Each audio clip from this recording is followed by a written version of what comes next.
So how you not notice me? Pull up to the club in the coldest V. Joo, Tšekissoon, Eestimaa ja Niga. Siin ma olen Puff Daddy, mis eesti keeles tähendab Puffis isa. Tänan Eesti kohtusüsteemi, sest sain aru, juba vanglased Ameerikas ma välja ei vingerda pärast neid oma väikseid droogi ja seksiseiklusi.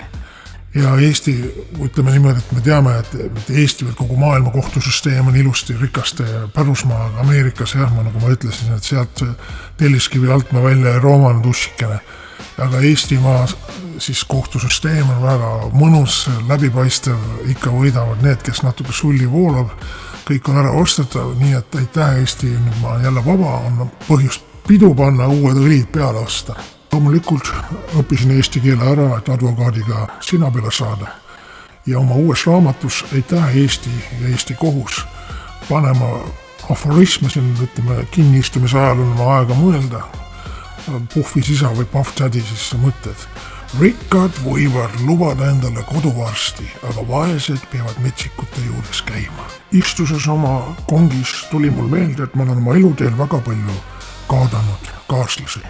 Ja tuli meelde, et kui ma olin noorem ja ei olnud veel hip-hopi rapstar, siis ma töötasin ekskursiooni juhina ja selle ekskursiooni juhina mul siis väga palju inimesi läks kaduma, et seda ma kahetsen.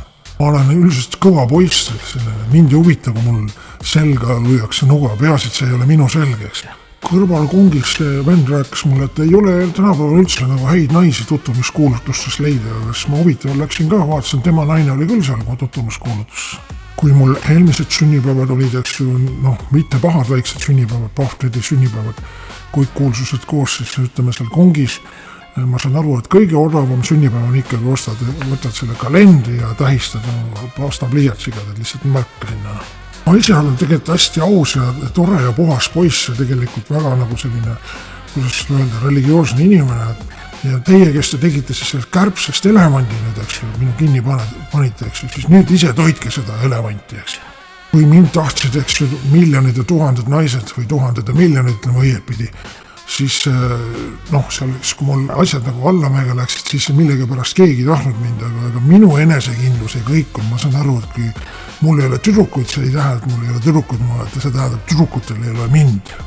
See naistele ka paar nõuannet, et kui teil kodumajapidamistöödes on raskused, siis tekitage oma mehele süütunne.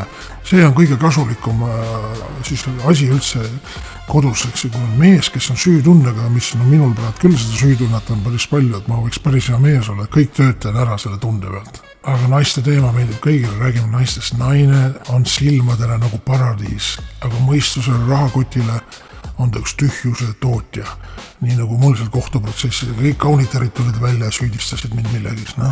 Ega see, seal ütleme, et pikk elu selja taga olnud ja kõik on nagu hästi olnud ja ikkagi lõpuks filosoofiliselt seal kongis saan aru, et võitled kogu elu oma koha eest päikse all ja siis, kui enam-vähem koht on käes, siis saabub juba õhtu ja öö päike on loojas.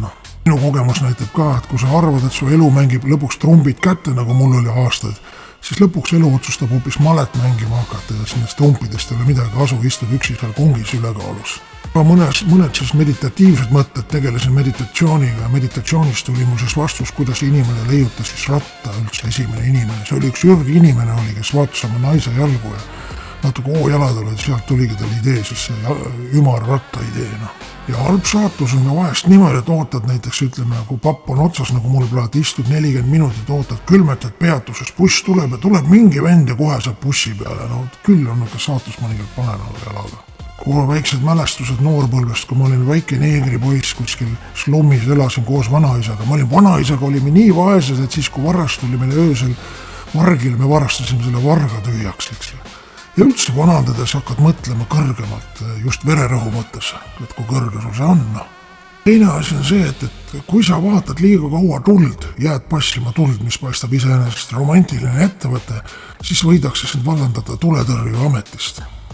Ikka naerame elu raskete momentide üle ja oleme lõbusad, eks. Naer on ikka parim ravim, aga siis kui kõht on lahti, siis nagu eriti ei soovita. Inimesed papi nimel võivad nagu kõiki teha, mida minagi olen teinud, eks raha nimel, mida kõike see tee. Aga mõned inimesed lähevad isegi tööle raha nimel, võt sellised julged. Ka kontorirottidele paar nõuannet, et mu raamat sisaldab kõike nagu kõigale ühele midagi head. kui sa oled tööl ja proovid vaikselt bussu lasta, nii et sul suurelt palju seal töötajad ümberringi, siis ära seda kunagi tee, kui sul kõrvaklapid peas on. Kõige võimsam fraas on üldse see, et kui sul kõik hästi läheb elus, siis ilmselt sa ei ole millegist aru saanud või kõigele pihta saanud.